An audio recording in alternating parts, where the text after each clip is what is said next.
Well, hello there, everybody. Welcome back to the Mean Machine Snowmobile Shop. It's Friday evening. I just come back from taking my wife out for supper, and the heat is just crazy here in Maine. It's brutal. Today at lunchtime, I went outside to my car at work, and it was 103 degrees. That is just insane.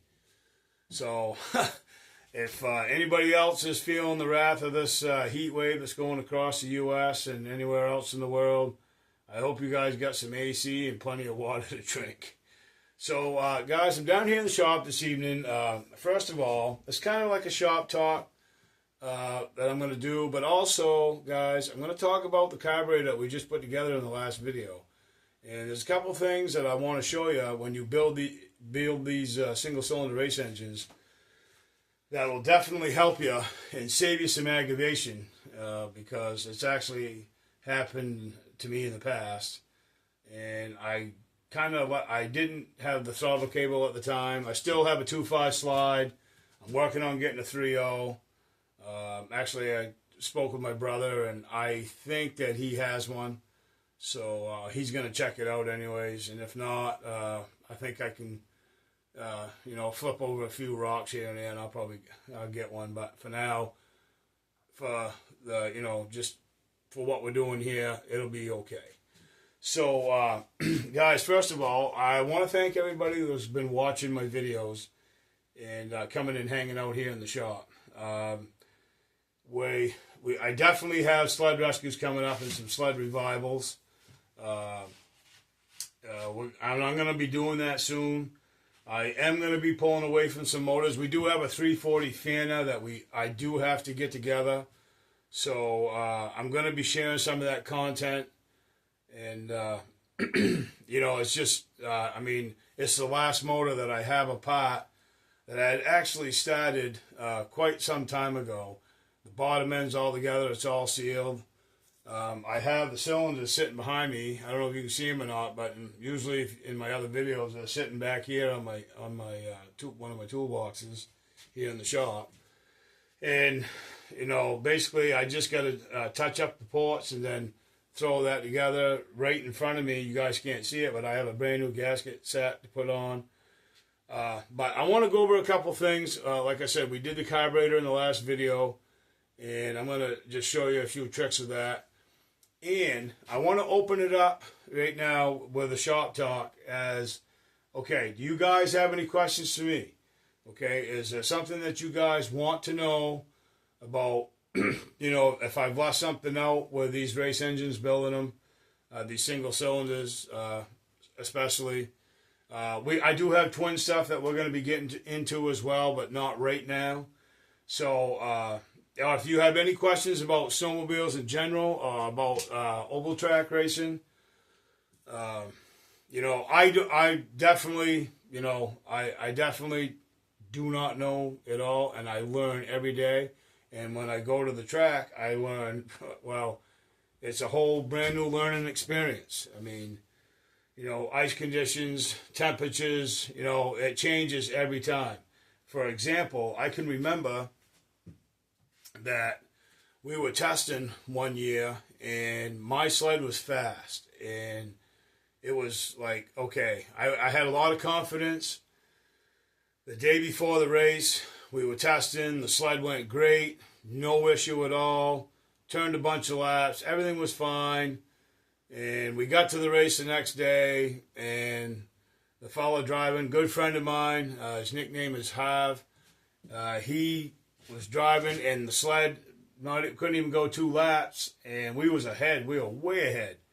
In 2 laps, he had just left him in the snow dust, and the sled just kept falling on its face. And long story short, come to find out what had happened with the race fuel that I was using, it had evaporated, and the oil was in the fuel pump. And the diaphragm wasn't working correctly, so it wasn't pumping enough fuel. It was just one of those things that never thought about it because it was a brand new fuel pump, and I fought that. Didn't know. I was like, it can't be the fuel pump because it's brand spanking new. And those are just one of the tricks. If you're having problems, by the way, and you've tried everything and cleaned the carburetors, it doesn't seem to be getting enough fuel. A lot of times when you hit the gas and it just falls on its face, that means you ain't getting fuel. So you either got, a plug pilot or a plug main jet, or your main needle jet's plugged, or you got your sucking air somewhere. There's a lot of variations. But you should also, you got to check your fuel pump, especially if you're running high octane fuel. And I think at that time I was running I think it was 110 for that single that we were running. And yeah, the fuel was evaporating and it was separating from the oil. Believe it or not, it was the fuel pump was just right full of oil. So it wasn't working correctly. So that's a little shop top tip for you guys. Did I say shop top? Shop talk tip. Can't talk tonight, guys. Been a long week. It's been hot. So, guys, we're going to jump right into it. I'm going to show you a couple quick things on this carburetor build that we just did, and a few tricks that will save you a lot of aggravation and help you out. So let's take a look.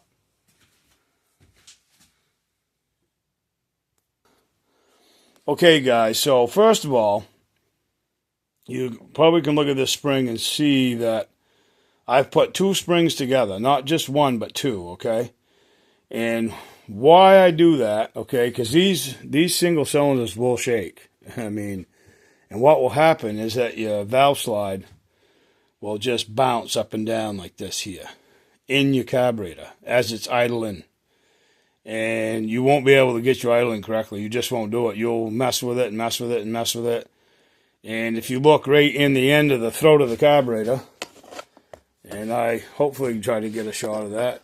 If you guys look right in here, you can watch that valve. That valve will bounce right up and down, and that just plays with your idling. So that's one of the shop tips right there, guys. To double spring everything. And I want to show you a couple different things here too, okay? So, all right. These each of these slides right here, I'm sorry guys, I moved you away. So each of these valve slides right here, okay? This is a 2.5, this is a 2.5. They're cut out the same. If you look at the cutouts right here, that's the same. You look at the cutout here, it is the same. 2.5, 2.5. Now, can you guys spot the difference? Can you guys spot the difference in these two valve slides right here? I'm not gonna mention it. I'm just gonna see if anybody can drop a comment down and see if they notice it. Okay? Even if if you answer it, you guys go to comment and you see somebody has written something down, just please put it down anyway. Okay? Because I want to see how many people can notice the difference. All right? I'm not going to tell you the difference. I'm going to see if you guys can tell the difference. All right? So all I can tell you is with the throttle cable that I'm going to be using, this does not work with it. So we're going to move that out of the way, and this is the one we're going to use. And I'm going to show you the easiest way I know how to put this together. And if somebody has a better way than what I'm doing it, drop me a comment, because I really would like to know. Alrighty guys, so first thing you want to do is you grab your slide, drop your needle down in there. Okay, this is a 6F9 needle, okay guys? And the clip is in the middle. There's 5 notches on these needles, and the best way that I know how is to start right in the middle. Now you can adjust it any way you want, but after the fact, if you have to, fine tune your motor, best way to do it is start right in the middle. That's the, the happy medium, I guess you could say. So what you're going to do, all right, is you're going to drop it down in here, and that's it. That's all you do. Now, hopefully you guys can see this. Here's the spring. Now, we're going to just put this in here like this. You got to feed it through, guys. There. All right. That's it. Now, what you're going to do is you're going to slip that in the notch right there. That's all you do. Slip it in the notch. That's it. Simple. Then what you're going to do is you're going to take your clip. Now, these can be a little tricky to get in there. You got to mess around with them a little bit. But we got ours in, okay? See that? It's all in. Now just let your spring go. That's it. There it is. That's all you need to do. Let's go put her in the carburetor. Okay, guys, so you're going to see the low notch on your slide. You're going to see the long groove cut out of your slide right here, okay? So on the side of your carburetor, guys, you see that screw right there? That's what adjusts your valve slide up and down, okay? So, see if I can get you guys situated. There we go. Alrighty, so you take this here, you drop it, and there's like a pin right on the side of your carburetor here. Just drop that down until it hits your main needle jet. And then just drop it right down in. You might have to guide it with your finger. There. That's it. Just screw that on.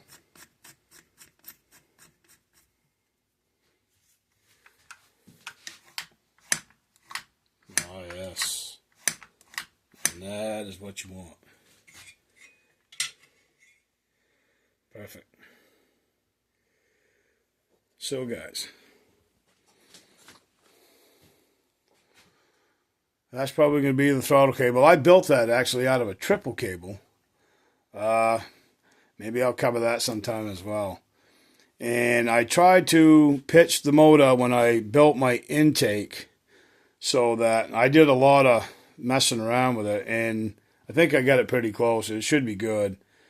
So when you set the motor down in the sled, your carburetor should basically be up just a whisker like they usually are.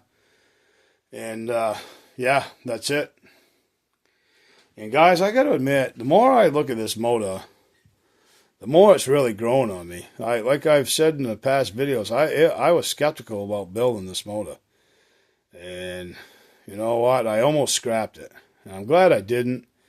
I'm actually really excited to hear this thing run. I don't know. I may have to throw it in the slide and fire it up. You can bet if I do, I'll definitely have videos on that. Kind of looks, some of you guys out there, because I'm a vintage sled guy anyway. So, some of you guys, if you remember the old Thunderjets, now I'm not comparing this to a Thunderjet motor, absolutely not. What I'm saying though is that the look, because some of the old Thunder single jets, you know, single motors in the Thunderjets had the wide fin, big head. Actually, there's a fellow that races one of them out here. It's a 73, my favorite year of the Snowjet Thunderjets as well. So, yeah. I definitely gotta say that this motor's definitely grown on me. Okay, guys, so for some of you that might say, okay, well, I know how to put a throttle cable in. I get it. I understand. But I do know there's some people out there, because actually I had someone, it only takes one, right?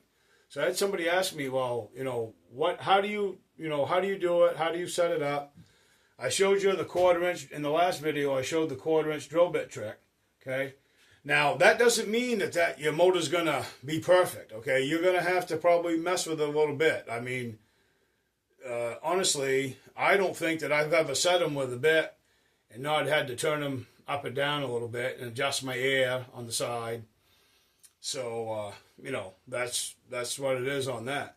So, but this here, the throttle cable's in.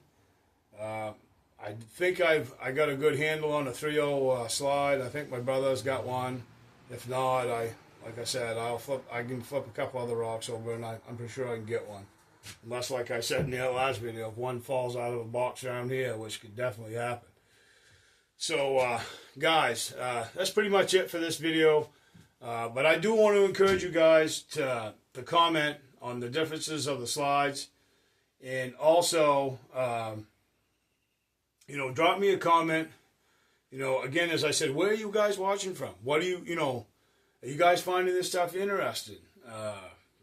Share my content. we gotta get some more subscribers so they can come hang out in the shop with us and have some fun.